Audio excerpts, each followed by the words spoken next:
Megan Lovegrove, welcome. Welcome. Hello, guys. So you've been out of Asia for the last 4 kind of months, and you've kind of settled in, and I can imagine your life was a little bit all over when you kind of got home. And the last kind of couple of weeks, you've been obviously with your parents, staying at your kind of the home probably where you grew up. How has it been, back in the UK? And have you done some reflection on your time in Asia yet? Wow, yeah, for sure. Lots of reflecting. I think especially now that the lockdown's come in, reflecting even more. It feels very strange to have been living in Singapore like independently, and your business is your business, and now I'm living back with my parents. It feels very different, like polar opposites. But to be honest, I feel like I'm very lucky right now in the situation that I'm in, because I moved back and I went to Newcastle, which is where I thought would be best for my training. Yeah. And I was setting up my physio and my coaching out of that gym. And how long did we have there? I probably had about 4 weeks there. Yeah. And then they announced a lockdown, and I stayed in Newcastle for 2 weeks. But where I was living there was like in the middle of the city, right on the road. So trying to get training done. I mean, I was getting it done, but to do the big long endurance pieces, bike rides and whatnot, it was quite tough. Yeah. To get far enough out the city to do a good deal. So I made the decision to come home, and I was really lucky here that my grandpa lives in the next door village, so they went over to grandpa's and they stayed there for 2 weeks. So I self-isolated here, and now they just moved back in yesterday. Oh, wow. So I've been super lucky with that situation. You're literally like living on your own in the house for 2 weeks. Yeah, it was like Christmas. And over the last couple of weeks, as you've been training and whatnot, what were your kind of really big takeaways from your 2-year stint in Asia? Wow. How important having my purpose was. I think I've always struggled with juggling the athlete. Do I want to be full-time athlete? Am I good enough to be full-time athlete? But then I really also need the other side, that's me working with clients on a physio or a coaching basis. Because having that other outlet allows me to some downtime with that other side of my brain, if that makes sense. And now that the work side has obviously decreased quite a lot, it's made me realize I miss coaching so much. I like wherever my athlete career takes me, I still want to coach. It makes such a difference to me with helping others, for sure. That's my reflection, I would say. And I think kind of you took the responsibility to go and study, and you did all the hours kind of, in the hospital and that kind of stuff as well. Kind of came to Singapore, and potentially, the beginning things didn't really kind of go your way, but you worked your ass off, and you kind of molded yourself into this awesome coach, mentor, alongside being an athlete, which was quite unique and special. And the days of yesteryear were pretty awesome, man. They were honestly, when I look back on them now, it makes me smile so much, because of the amount of the people that I met and the community we had over there. There is something so special in when you live in an international country. You don't realize until you leave how close knit you all were, and that you rely on each other so much to keep each other going on the down days when you're feeling knackered. So I think that was huge, in that really tight community. Like, don't take it for granted when you're over there, because it's actually really special. When you come away from it, you realize how much it kept you going. I want to flick onto something, just chatting regards to, you obviously now been training at home, and we'll kind of move into that a little bit later about the competition season going ahead. And you used to train in a gym with a lot of people around you, and there were a lot of extrinsic motivating factors, whether it be, you know, guys geeing you up or pushing you along or training alongside other people. As you've kind of trained along, I mean, on your own kind of steed now at the moment where you're living, what are some of the more intrinsic factors that have kept you kind of going, and what's driving you to push that level every day? I find this is quite funny. When I'm training on my own, I feel like nobody knows how hard you're pushing. So I feel like it's an opportunity to get secret gains. Yes, please. So, secret gains. Like, when I'm doing my long, really shitty pieces that hurt, I love making them hurt more, and I think you got to get these gains in whilst you can, because having the opportunity I have right now, I didn't have back in Newcastle. So being able to do stupidly long bike rides over the mountains here, I see as a real plus.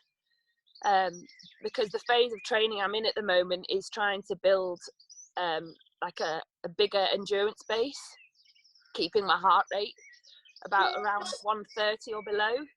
And I feel like that I'm just trying to make the most of that at the moment. But man, the gym style training of where you're, even if you're not doing the same training as somebody else, but just having that banter in between sets and things is massive. Like, I'm a real people person, you guys know that, and not having that, I find myself, I'm just doing lots of Zoom calls in the evenings to my friends.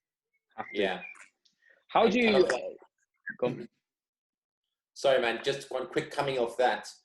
What kind of advice would you give to people that are also kind of, okay, not at your level, but, you know, everyone has their own journey, just to kind of some advice with regards to kind of intrinsic, you know, motivators, and to kind of find their why while they're doing something, and that's taking up a couple of hours of their day potentially?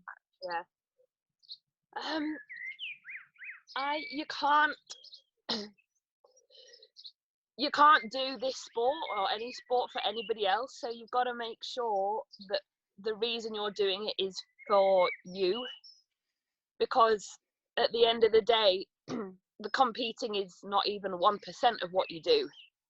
It's a tiny part. So if you don't absolutely love the grind of training on your own on the shitty days, that's the part you've got to really love, because competing is tiny. So I think is just ask yourself the question, and this is what's a great time to do so. Like, I'm taking lots of long walks without my phone and whatnot, and it's just allowing myself that downtime to just, I'm solidifying, I'm doing all this for the right reasons. And there's absolutely nothing wrong when you ask yourself that question. If you think, no, I do this because I love the fun of it, and I love to do all these fun competitions with my friends, that's not wrong.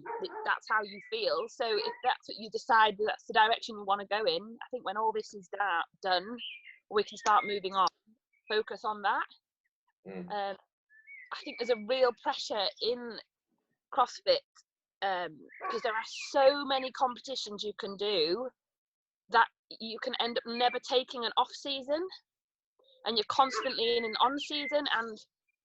And again, there's nothing wrong with that, as long as you're actually training around those competitions instead of staying in season the entire way through all those competitions, because your body cannot withhold that. And I think CrossFit still has a lot of growing to do in that sense of learning how to properly periodize program for that.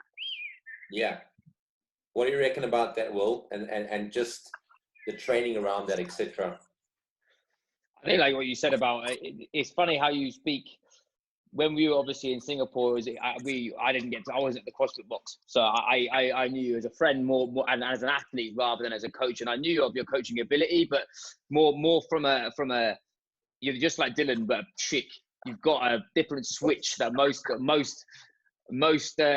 people can't get into. And it was interesting to hear about the way you're speaking about your purpose, your why, the things that your mindset is massively dictated by you accepting what you're actually trying to achieve. And I think for people that will be listening to this, me included, is that you trying to have a definitive why. You seem so calm, And in the position that you're in, like you said, with all the madness going outside of CrossFit, even like with the virus and about whether the game's going to be on, etc. I think like the way that you're speaking is way more solidified your reasoning for moving home. And then from a structuring a program standpoint, it's interesting to hear that you're actually, because CrossFit's demonized, right? Everyone thinks that CrossFit is just people throwing shit at a wall and no one understands what they're doing. Whereas I know top level CrossFit coaches who it's the exact opposite. It's probably over periodized. They think way too much. But what you're doing is putting it into sections, and it'd be interesting to hear what you think about it. Don't just put someone in an elite athlete perspective. What about the amount of millions of people that are just normal population? What would you say they should be working on as an athlete, as in just a CrossFitter or someone who's involved in strength sports? What should they be mainly focusing on right now? Because it seems that you've sort of found your marbles massively from all this happening. It sounds awesome. That's a great question in the sense, because I was speaking with my coach, Steve, and really, if you look at the population of CrossFitters, the elite is like a tiny amount, and then you've got the people that go to everyday classes that are getting fitter and healthier and enjoying being a group of people, and then there's this massive middle section of people that just love competing, an amount of them. And that's when I feel like we need to ask the question of, do you really want to be at the top level, when most of your training is on your own and all of the other stuff? In that section, if you're wanting to make the step up, then I think it's so important that you actually look at CrossFit and section it off into its very clear like what it's made up of. So you look at your gymnastics, you look at your weightlifting, you look at your endurance, and you look at your thresholds, and then separately you got your skill. And if you want to make that step up, you've got to break it down into all its separate pieces, work them, work your weaknesses more, leave your strengths to one side, work your weaknesses, and then you start to pair them up. So you start to put your endurance with your gymnastics, your endurance with your weightlifting, then you bring your sprints in, and it's all about having a coach on board that understands how to break your strengths and your weaknesses down and how to start to marry them up and at the right time in your season. Yeah. But if, and it's again, like, I feel like there's a pressure to, have I got to want to do that next stage? It's just asking yourself the question, if you don't want to, then enjoy the sport of CrossFit. But if you do want to really push it harder, then it's knuckling down and spending hours and hours on the really boring stuff. Because at the moment, my training is very like singular modality. It doesn't look like CrossFit. I think I do a WOD once a week at the moment. Obviously closer to whenever the games are, everything will start to change a bit. But at the moment, you've got to keep it basic for it to work when you strap it back in with the complicated. Yeah. I think you've just mentioned the elephants in the room, the CrossFit Games. Oh yeah. So, we're going to steer a little bit in that direction, if you don't mind. I think they just launched or announced that the Rogue Invitational would be an online competition. Is that something you would be interested in getting involved in?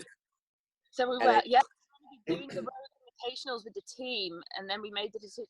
I'd stepped back from it to prepare more for the games, and I was dealing with an injury. But wow. There's two stances you can take on it, and I think it's a good way to pull the CrossFit community together, because the Rogue Invitationals was like you brought all your favourite CrossFitters together, and it was just such a community-based thing.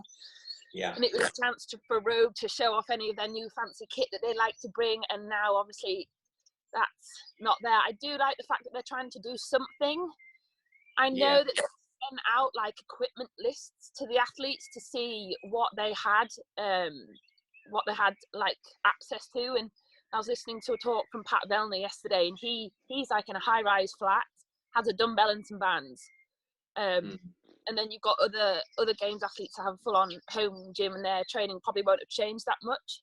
So like, hats off if they manage to pull off with something awesome. I don't know what they'll do. Whether it'll be lifting like burpees and lunges for time. Maybe it'll change the emphasis into just something fun and community for everyone to do something together. I don't know. Yeah.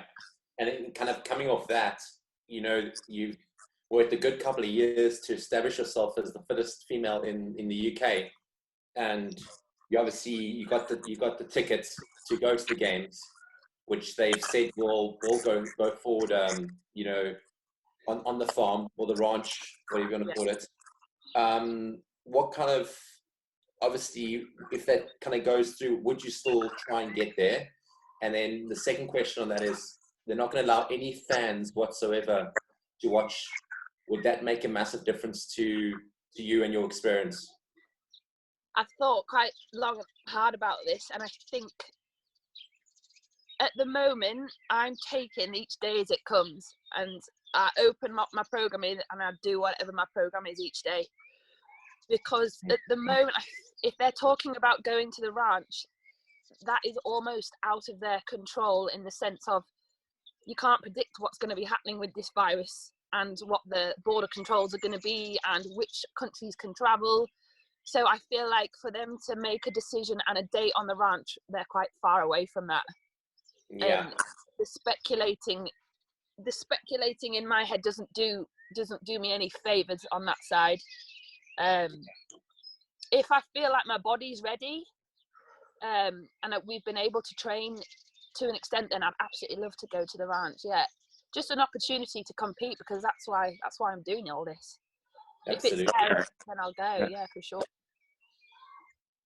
It's a massive lesson, I think. Like, it's really interesting to hear you say you just take it day by day, especially in the elitist level. I mean, it's funny how people who aren't at the level that you are doing the opposite. They're thinking 2 or 3 months ahead, and they're over exacerbating a problem where you're literally at the top of your sport, which could be, like I said, no fans, in the middle of somewhere you've never been before, and you're just day by day. I think that's one of the positive things I've heard in a long time is that how people are going to get through the current situation as well is concentrating on the shit that they can actually keep hold of and do right now, rather than worrying about what might happen in so-and-so time. I think, how do you... That age-old saying of, you know, professionals or the best simplify, while amateurs overcomplicate everything, seems so true to this now.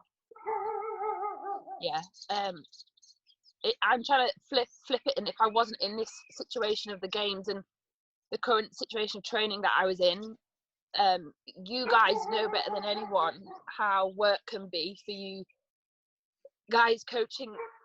You work super long days, sometimes your sleep is pretty compromised. If I was on the flip side working like that, I would just be taking the time to really boost recovery as much as possible. It becomes about health then, doesn't it, I guess? Could you elaborate a bit more on your recovery protocols at the moment? And your nutrition. It's something I'm really interested in is how are you, as an elitist, obviously, even though you're training a lot, you're more at home, you're not coaching anymore. Have you changed your diet, or has that totally changed around? Because now it's endurance based as well. Are you cycling, whatever, are you cycling carbohydrate? What's your plan of action currently? So recovery wise, I'm just sleeping so much more, not feeling guilty about taking like an afternoon nap. What else? Those times where you can take a really long walk without phone, I feel like that's huge. Like, it really makes a difference to me. I can actually feel like any stress levels just start to come down as I'm doing those kind of things. So again, it's not the complicated stuff, it's the simple stuff for sure that make a difference. Nutrition wise, to be honest, my macros haven't changed that much. If I do a really big endurance day, like the week's gone, I've been doing these Thursday bigger rides, I boost my calories up by about 300 to 400 after those. But otherwise, rest day calories are the same. We've made a real effort not to change that, because my actual training volume hasn't changed. It's just my surroundings have. Yeah.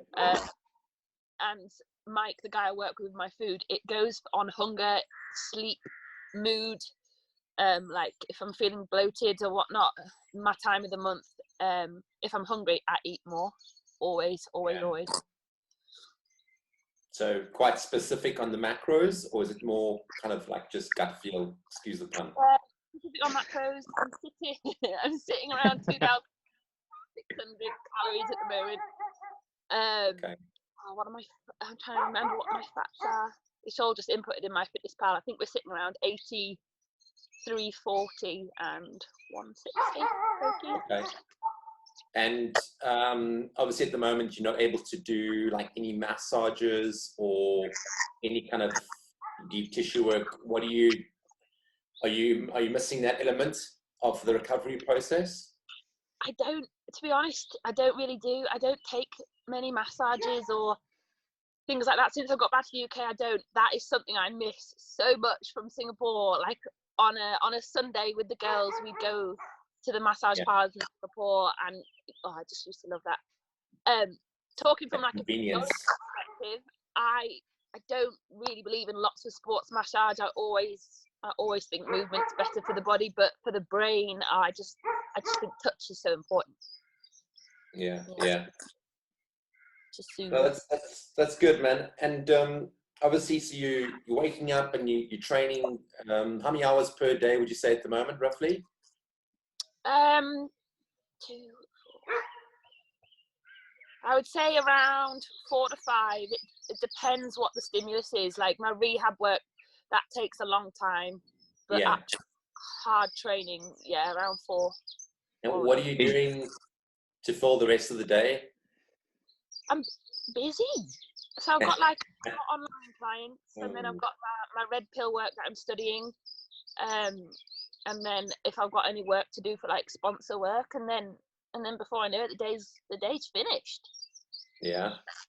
Do you want to go into because not many people will know the red pill stuff? Obviously, me and Dill have seen you do it, and obviously Fred's doing it. But I think it'd be interesting to hear how that's going now that you're full time in the course and what that actually is, because I think a lot of people just see you with a barbell smashing the crap out of yourself, whereas it's obviously those 5 hours of you training, half of that is you being very, very specific in your weaknesses. I think it'd be good for everyone to understand sort of what that actually is. Yeah, and I think I came at red pill at I knew about it because I've always been treated, and I've been doing the exercises myself. So for anyone that doesn't know red pill, they're a group of coaches, therapists, physios that have got this approach and methodology towards treating clients, patients, if you're in pain or you've got movement dysfunction or you're an athlete who's wanting to improve. So you don't necessarily need to carry an injury to have seen the coaches. And they run a mentorship that is a 12-month in length, and you learn with them, you do online lectures, you do seminars where you all come together, although they've been stopped at the moment, and you do assignments as you go. And what it's teaching me, I've come from a physio perspective, and obviously I learned from that side. MSK physio, you actually cover for about 8 weeks, I think, on the degree that I studied, and there's very, very little movement prescription or the biomechanics. It's actually a very small amount that you cover. Now that I'm learning through the red pill methodology, the anatomy and the bone rotations and the muscle loading has just it absolutely blew my mind to begin with, and now I feel like I'm learning anatomy and biomechanics from on a whole nother level. And it makes me think, you might see one athlete and you're like, okay, we need to work on lat loading there, but their lat loading may be different to somebody else's lat loading purely because of the very specifics of the bone rotations and the movements that they do in their sport. So you can't just give the same lat exercise to 2 different people. That has a completely different effect. And to me, it's starting to really blow my mind, but I absolutely love it. Fred's been showing me his foot. Yeah. Literally. That's been awesome. No, that's been great to catch up with you, Meg. Another just quick one. How is your training? Obviously, you're quite limited in equipment at the moment at home.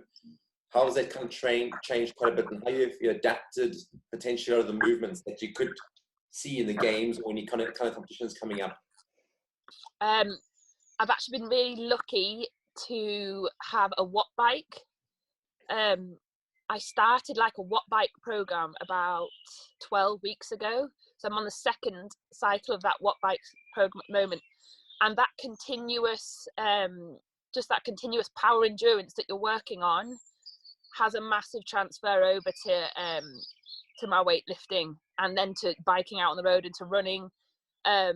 So that's been massive because I'm doing different work on the watt bike. I've got a pull-up bar that we've just fixed inside of the house, and the weights, I think I'm limited to 65 kilos here. So that's enough for you. I'm just doing lots of tempo work, lots of tempo, lots of pause. Before the pull-up bar came, Steve, my coach, was just getting creative with making sure that I was still doing lots of pull work in lots of funky positions. Are you, sorry, just to segue off that, are you doing like virtual sessions with him? And if so, is there any value in that? At the moment, we're not doing virtual. We're doing P programs. I do it. I send videos, and then we have calls really regularly. But we're not doing virtual sessions now. Okay. Does he work with the Red Pill guys as well, with you?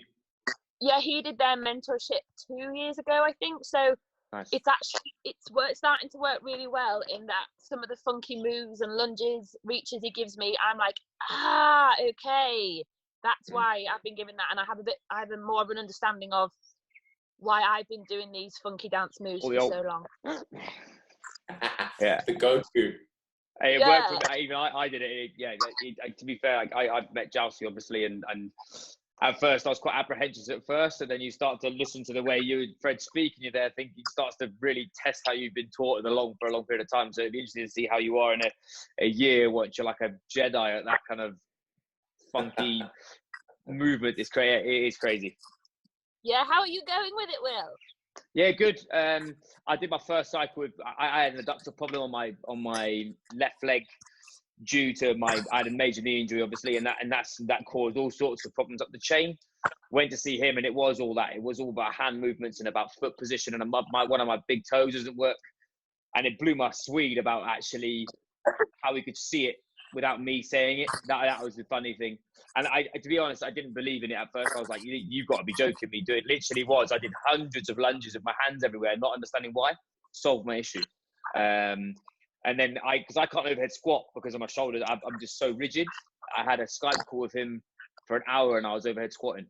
It was so strange. And again, it was doing things that I've never ever thought about. So it's made me massively appreciate the understanding of and the sort of like the mastery of coaching. I think it's quite easy for us not to be in a situation to show movement, but to really know the depth of it. I think like what you're doing right now is going to be a huge game changer of molding between a therapist and a PT.